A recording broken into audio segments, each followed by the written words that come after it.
Alors, Jean-Marie Le Pen, hier, vous n'avez pas pu délivrer comme à l'accoutumée votre message du 1er mai devant la statue de Jeanne d'Arc à cause de l'interdiction de rassemblement.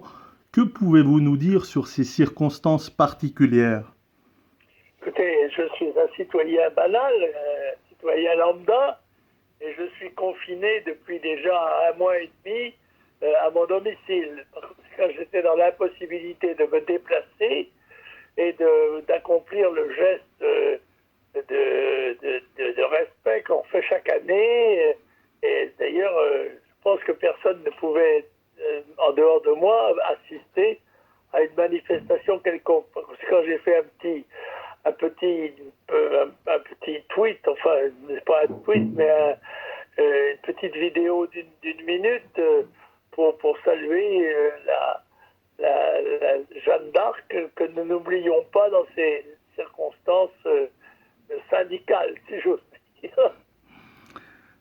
Que pensez-vous de la communication gouvernementale concernant la crise du coronavirus et plus particulièrement des prestations de sa porte-parole Sibeth Ndiaye qui a multiplié les bourdes? Oui, je pense que c'est en exécution de l'ordre en pagaille couvrée face à une situation imprévue. Eh bien, le gouvernement s'est trouvé en situation de désarroi et a été amené à mentir, il faut le dire, sur un certain nombre de sujets. Il y a un certain nombre de responsables tout de même de la carence en masques qui parlent officiellement comme s'il n'avait pas occupé ses fonctions et ses responsabilités.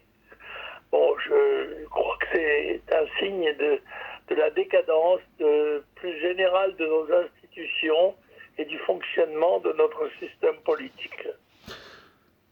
Avec cette crise, les États ont démontré qu'ils étaient parfaitement capables de fermer les frontières.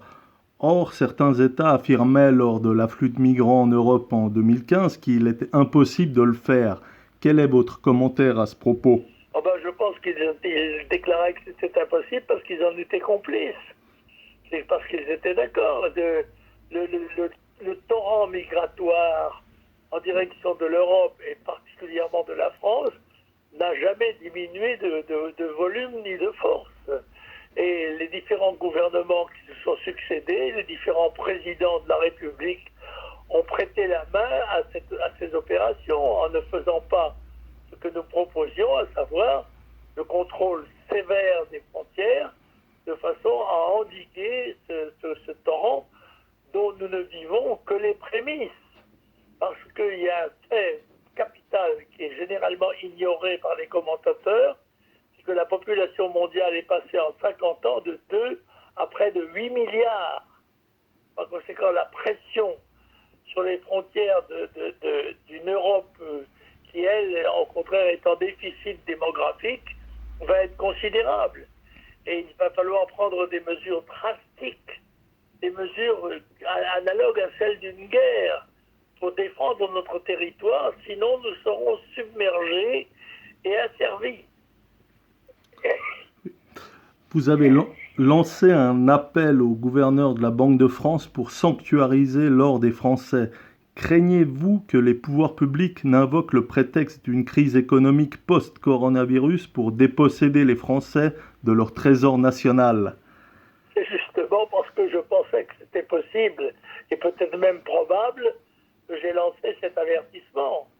De façon à ce que les Français sachent que une des cartes qui reste à la France ne doit pas être gaspillée au bénéfice d'un gouvernement qui s'est révélé incapable de faire face à une éventualité quand même assez banale, qui est celle d'une maladie contagieuse, et on imagine ce que serait une guerre bactériologique, par exemple. Alors là, ce serait terrifiant.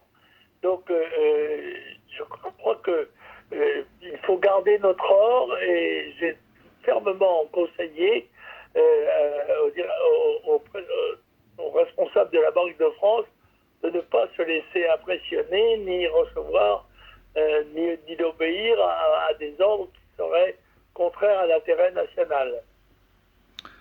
Alors maintenant, je vais aller un peu dans quelques autres pays européens. Le vice-ministre tchèque de la Santé, Roman Primula, a suggéré que le faible taux de mortalité des Allemands par rapport à celui des Européens du Sud s'expliquait par leur race. Que pensez-vous de ces déclarations? Comment? Par l'heure? Par leur race, c'est-à-dire qu'ils sont moins vulnérables selon lui grâce à leur race. Ah oui, ah oui, c'est possible, c'est possible, mais je ne suis pas sûr que cette analyse soit véritablement scientifique. Et il n'est pas impossible d'ailleurs que l'Allemagne rattrape, si j'ose dire, sur le chemin de la difficulté les pays avoisinants. Voilà, je crois, je pense pas, je sais pas, sur la vérité, je ne crois pas que la différenciation des ethnies ait joué un rôle favorable, parce que dans ce cas-là, dans le monde, on verrait des ravages dans l'Afrique du Nord, en Afrique. Voilà, non, je ne crois pas que l'analyse soit juste. Que pensez-vous de la gestion suédoise de la crise qui a été moins restrictive pour ses citoyens qu'ailleurs? Oui, ben c'est un petit pays qui a une homogénéité ethnique relative, c'est vrai, et qui se trouve probablement, pour des raisons peut-être climatiques, un petit peu plus à l'abri que les autres des débordements du virus. Cela dit, la Suède n'a jamais été, pour moi, un exemple politique. Par conséquent, on ne peut pas. C'est un laboratoire, à la limite, pas plus. Et enfin, pour terminer, vous avez écrit un tweet demandant aux autorités d'écarter toute idée de traçage des citoyens. Pouvez-vous nous en dire un peu plus? Oui, ben ce qui est inquiétant, c'est que les recherches et les, comment dirais-je, les dispositions administratives qui sont prévues pour se défendre contre le virus peuvent permettre toutes sortes d'abus contraires à nos libertés individuelles et que nous devons être extrêmement vigilants et que nous n'autorisions pas le gouvernement à se servir d'une situation difficile et dangereuse pour réduire nos libertés. Je crois qu'il faut faire très attention à ça.